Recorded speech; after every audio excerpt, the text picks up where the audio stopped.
사도신경으로 우리의 신앙을 고백하겠습니다. 나는 전능하신 아버지 하나님, 천지의 창조주를 믿습니다. 나는 그의 유일하신 아들, 우리 주 예수 그리스도를 믿습니다. 그는 성령으로 잉태되어 동정녀 마리아에게서 나시고 본디오 빌라도에게 고난을 받아 십자가에 못 박혀 죽으시고 장사된 지 사흘 만에 죽은 자 가운데서 다시 살아나셨으며 하늘에 오르시어 전능하신 아버지 하나님 우편에 앉아 계시다가 거기로부터 살아있는 자와 죽은 자를 심판하러 오십니다. 나는 성령을 믿으며 거룩한 공교회와 성도의 교제와 죄를 용서받는 것과 몸의 부활과 영생을 믿습니다. 아멘. 이 시간 우리의 예배를 받으시는 하나님과 예수님, 성령님께 찬양으로 영광 돌리겠습니다.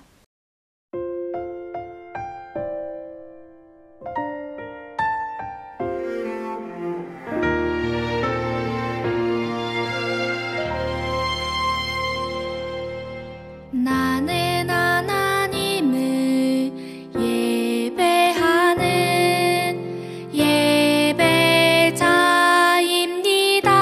예배자입니다. 내가 서 있는 곳 어디서나 하나님을 예배합니다.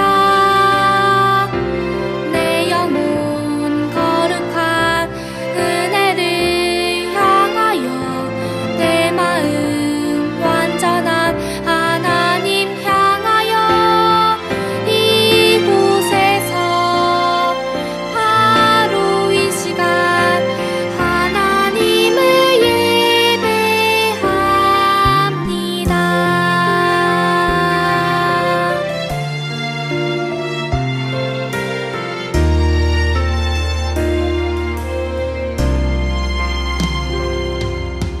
나는 하나님을 예배하는 예배자입니다.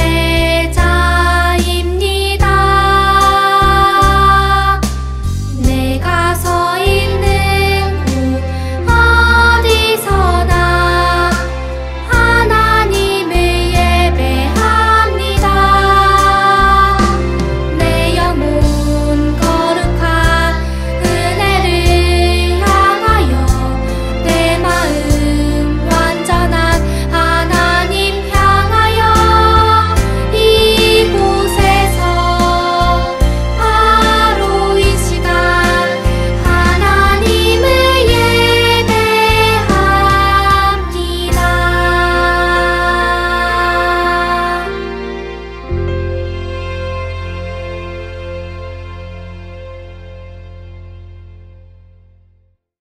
우리를 대표해 김여원 어린이가 기도하겠습니다. 하나님 아버지, 이번 한 주도 즐겁고 건강한 한 주 보내게 해주셔서 감사합니다. 저희가 이 세상 살면서 알고 지은지 모르고 지은지 이 시간 예수님 앞에 모두 다 하게 합니다.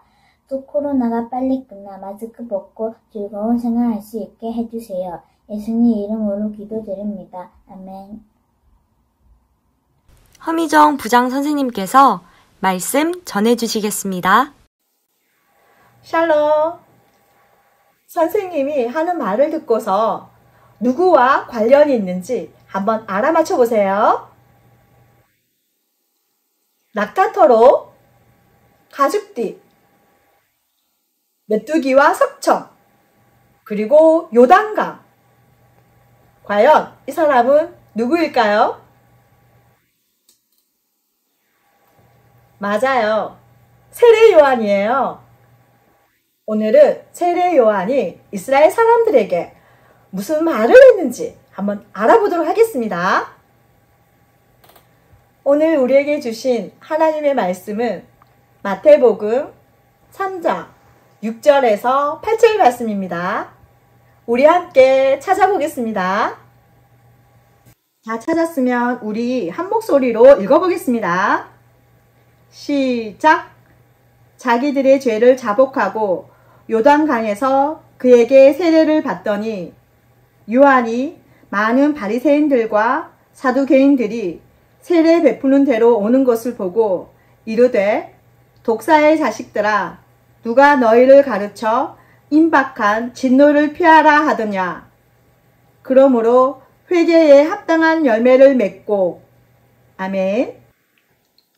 오늘 설교 제목은 회개하라고 외친 세례 요한입니다. 여러분에게 조금 특이한 법을 가지고 있는 나라를 소개해 줄게요. 우리가 길을 가다 보면은 비둘기를 많이 보게 돼요. 이 비둘기 때문에 법을 만든 나라가 있어요. 바로 이탈리아예요. 이탈리아의 베네치아라는 도시에는 비둘기에게 모이를 주지 말라는 법이 있어요. 비둘기가 많은 탓에 비둘기의 배설물로 도시가 지저분해지고 건물들이 손상이 되는 피해를 입기 때문이에요. 비둘기에게 모이를 주다가 적발이 되면 우리나라 돈으로 6만원에서 25만원까지 벌금을 내야 되는 거예요. 정말 특이한 법이죠. 나라마다 그 문화와 환경이 다르기 때문에 이렇게 특이한 법이 생길 수도 있는 거예요. 그리고 아름다운 도시인 하와이에도 특이한 법이 있어요. 하와이는 2017년 10월 25일부터 길을 걸어 다닐 때 스마트폰을 사용하면 안 되는 산만한 보행 금지법이 시행되었어요. 길이나 횡단보도 등에서 스마트폰을 사용하다 적발되면 우리나라 돈으로 18,000원부터 시작해서 11만 5천원까지 벌금을 내야 하는 거예요. 스마트폰 외에 노트북, 태블릿 PC, 전자책 등 다른 전자기기의 사용도 금하고 있어요. 우리나라에서는 길을 가다 보면 스마트폰을 사용하면서 가는 사람들을 많이 보게 돼요. 선생님도 그렇게 하면서 가는 경우가 있어요. 그런데 하와이에서 이렇게 하게 되면은 벌금을 내게 되는 거예요. 이렇게 세계의 여러 나라는 특이한 법을 가지고 있어요. 그런데 특이한 법이라고 해서 지키지 않으면 어떻게 될까요? 법이 정한 대로 처벌을 받게 되는 거예요. 법은 사람들이 지켜야 할 사회적 기준, 사회 규범이에요. 법을 지키지 않는 것은 죄를 짓는 것이기 때문에 죄에 따른 벌을 받게 되는 거예요. 하나님의 자녀인 우리에게도 법과 같은 기준이 있어요. 그 기준은 바로 하나님의 말씀이에요. 하나님의 말씀 따라 살아가야 된다는 것을 모르는 하나님의 자녀는 없어요. 하지만 우리는 생활을 하다 보면 죄를 짓게 되는 거예요. 우리가 죄를 지었을 때는 어떻게 해야 할까요? 우리가 죄를 지었을 때 하나님은 우리에게 무엇을 원하실까요? 마태복음 3장을 통해 하나님은 우리에게 말씀하세요. 함께 읽어볼까요? 죄를 고백하고 바르게 살아요. 하나님께 제사를 드리는 일을 하는 제사장 중에는 사가랴라는 제사장이 있었어요. 어느 날 사가랴가 성전에 들어가서 하나님 앞에 향기로운 향을 드릴 때에 가브리엘 천사가 나타나 하나님의 말씀을 전했어요. 사가랴야, 너의 아내가 아들을 낳게 될 것인데 그의 이름을 요한이라고 지어라. 내 아들은 이스라엘의 많은 사람을 하나님께로 돌아오게 할 것이고 사람들이 주님을 맞을 준비를 하게 할 것이다. 하나님께서는 예수님의 오시는 길을 준비할 사람으로 요한을 준비하셨어요.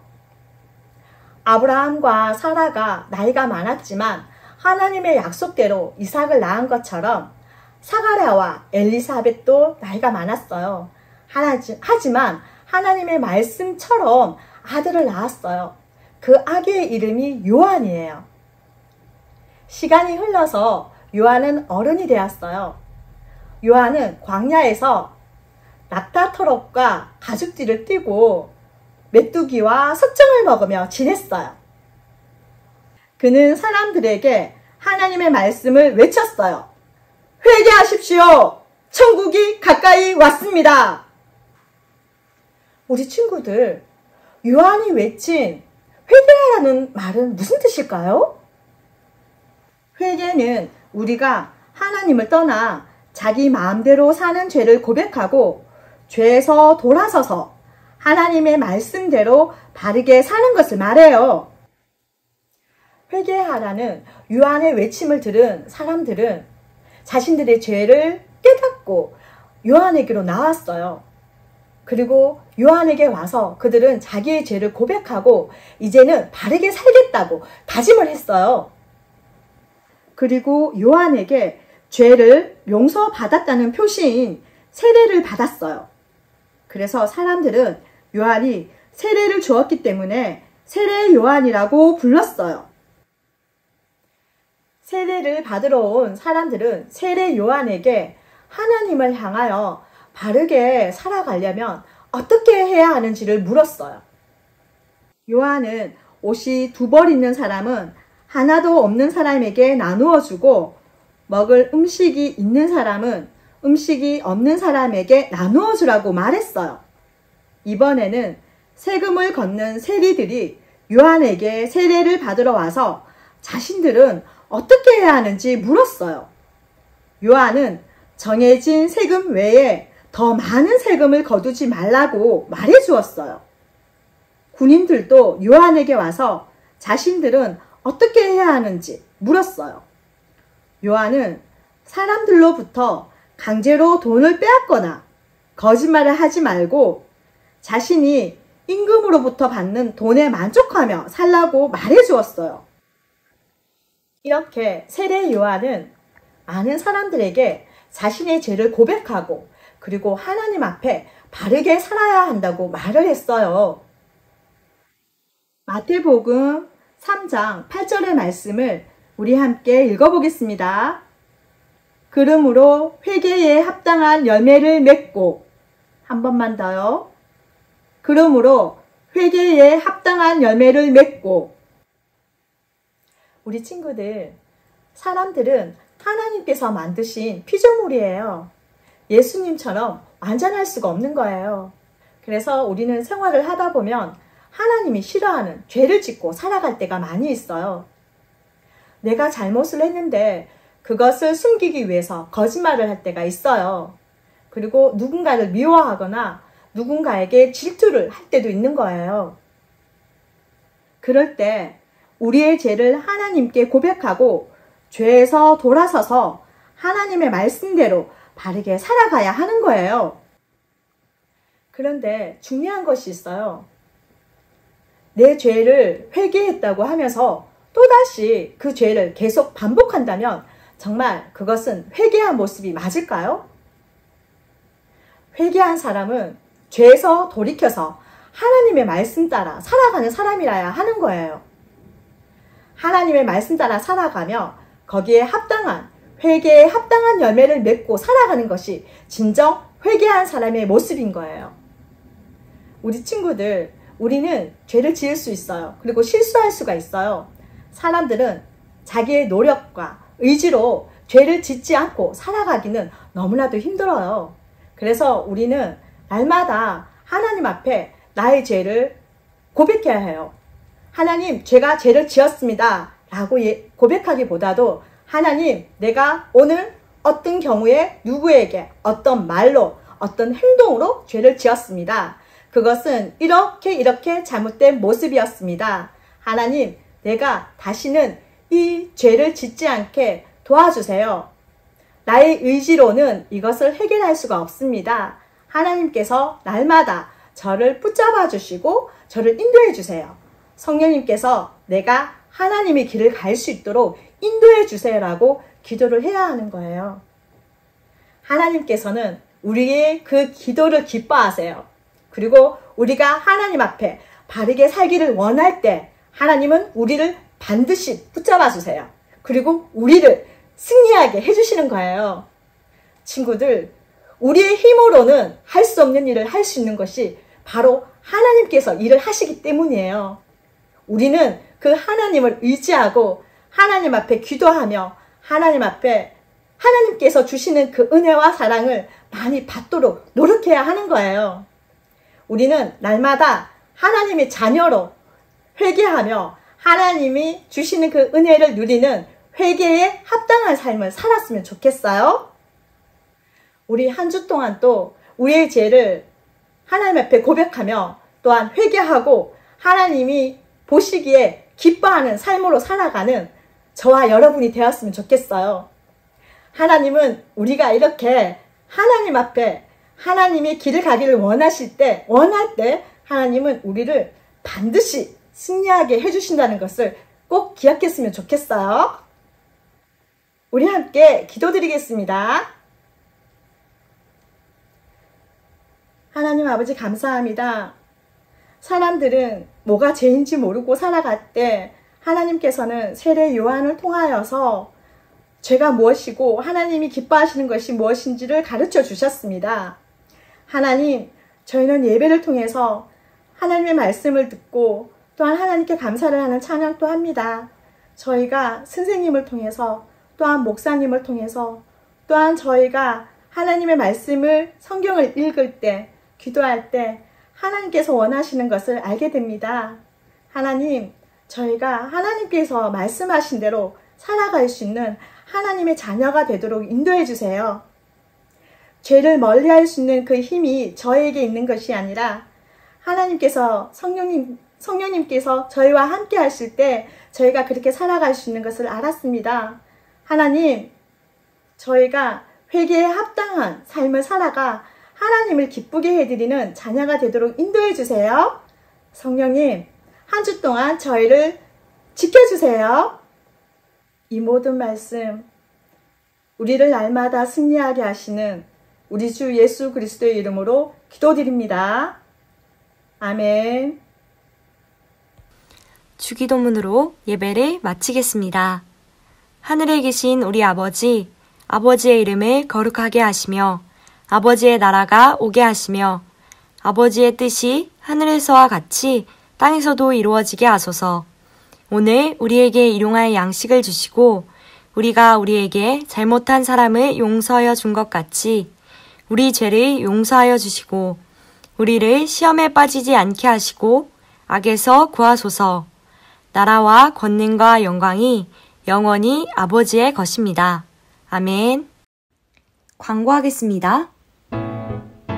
다음 주 예배 이어는 대표기도 황정현 어린입니다. 이번 주 목요일까지 다인 선생님께 기도 영상을 보내주세요. 11월의 말씀, 우리 함께 읽겠습니다. 내 아들아, 그러므로 너는 그리스도 예수 안에 있는 은혜 가운데 강하라. 디모데후서 2장 1절 말씀. 아멘. 오늘의 말씀 퀴즈. 첫 번째 문제. 세례 요한은 이스라엘 사람들에게 무엇이라 외쳤나요? 두 번째 문제. 하나님의 말씀대로 살며 회개에 합당한 열매를 맺는 삶을 살기 위해 나의 생활에서 할 수 있는 것은 무엇일까요? 정답은 2시 30분부터 허미정 부장 선생님께 문자로 보내주세요. 정답을 보내준 친구에게는 달란트를 주겠습니다. 코로나 바이러스 조심하기. 하나님께 지음받은 몸을 소중히 여기며 방역수칙을 잘 지키고 따르는 3일 어린이부 친구들이 되기를 바랍니다. 하나님의 말씀대로 살아가며 회개에 합당한 열매를 맺으며 살아가는 3일 어린이부 친구들이 되기를 기도하고 소망합니다.